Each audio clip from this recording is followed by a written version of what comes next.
Hello everyone and welcome back to our channel English and Beyond. I am CJ Roy and in today's class we will learn about present perfect continuous tense. This time we will learn how to frame questions, affirmative and negative questions in the present perfect continuous tense. So without wasting any time, let's get started with today's topic. Questions affirmative. I have been writing a letter since 6 o'clock this morning. I have been writing a letter. If you remember, my dear learners, you must have noticed since, and for these two we have used in this particular tense. And later on, in some other video, I will be explaining about those usages. For the moment, I am not going into that. Presently, our whole plan is to focus completely on tenses, how to frame sentences in different tenses. That's why I'm not explaining right now. Later, we will deal with that as well. So, I have been writing a letter, right? So, I have been. Two auxiliary verbs have been. First one, have. So, we only take the have. So, have I been writing a letter since 6 o'clock this morning? Similarly, have you been writing a letter since 6 o'clock this morning? Next, has he been writing a letter? Third person singulars, he, she, it, we need to use has. So, has he been writing a letter? Has she been writing a letter? Has it been writing a letter since 6 o'clock this morning? And then, we have been writing. Have you been writing? They have been writing. Have they been writing a letter? Easy enough. Nothing so much to learn here because you already know how questions are framed here. So affirmative questions, we have two auxiliaries, have plus been here, or has plus been in the third person singular. Just take the auxiliary, first auxiliary, have or has, and then put it first, and then subject, then continue with whatever remains in that sentence. Let's now go and see how to frame questions in the negative as well. It's negative sentences, as usual.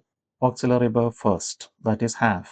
Have I, then comes not, because not is placed normally in the negative statements immediately after the first auxiliary verb. So when we brought the first auxiliary verb first and then the subject, automatically not comes next. Before been. Don't say, have I been not writing? That is a mistake many students make. Have I not been writing? Yes. Have I not been writing a letter since 6 o'clock this morning? Have you not been writing a letter since 6 o'clock this morning? Now, have I been? Haven't I been? Have you been? Haven't you been? So contracted form, we already know. Have plus not, has plus not, haven't, hasn't. You can use that as well. Next is third person when we come singulars. Has he not been writing? Has she not been writing? Has it not been writing? Hasn't he been writing? Hasn't she been writing? Hasn't it been writing? We have not been writing. Have we not been writing? Have we not been writing? Or haven't we been writing? Haven't we been writing? They have not been writing. Have they not been writing? Haven't they been writing? You got the idea now. I don't have to explain this so much now because by now you know how it is. Now you need to go through it again and again and again until it gets registered in your brain. So you need to understand, you need to think for yourself. Now you know how it comes. That's for sure. I am certain about that.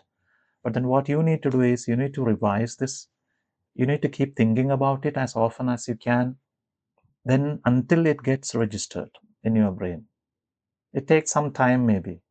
But you know it. You know the stuff. What's what you know. How to go about you know. But you need to keep thinking. You need to exercise your brain with this one. Then these things will happen. Right? So that's all for today's class here. We learned how to frame questions in the present perfect continuous tenses, both affirmative and negative questions.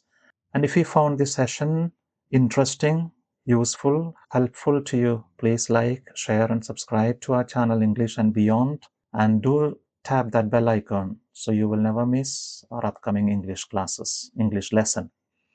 Until we meet again in the next video, keep learning, keep practicing, keep growing with English and beyond. See you in the next video. Take care.